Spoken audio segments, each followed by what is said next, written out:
Getting into Port-au-Prince was hectic. We drove to the heart of the capital, where it's estimated that more than 200,000 people died in the quake. We're at the epicenter of the earthquake here in Port-au-Prince, and this is really the central area where medical aid is being delivered to the people that were hurt. This is also the area where we were able to donate some of the medical supplies that people across the tri-state gave to Bosco. Bosco team members Matt Benson and Tommy Files works for an air ambulance service. They've seen plenty of trauma on those runs, but they say they weren't prepared for what they found at Haiti's hospital.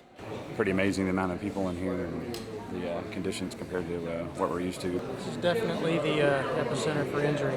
It's definitely a place where there's lots of need for our type of work.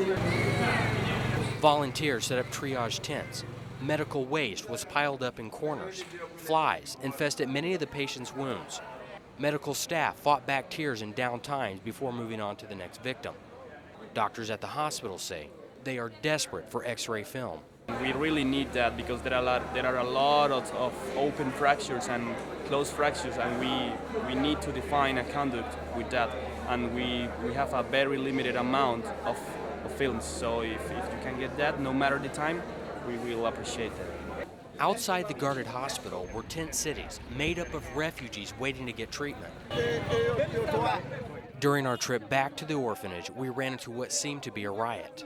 I just seen two people laying there lifeless, basically, so I checked for a pulse in one of them and confirmed that there was no pulse. Immediately went to the next one and he was nearly pulseless. The team determined the situation was too dangerous to stay, so we left. When I returned with two locals who wanted to rescue a wounded man, the situation was still intense.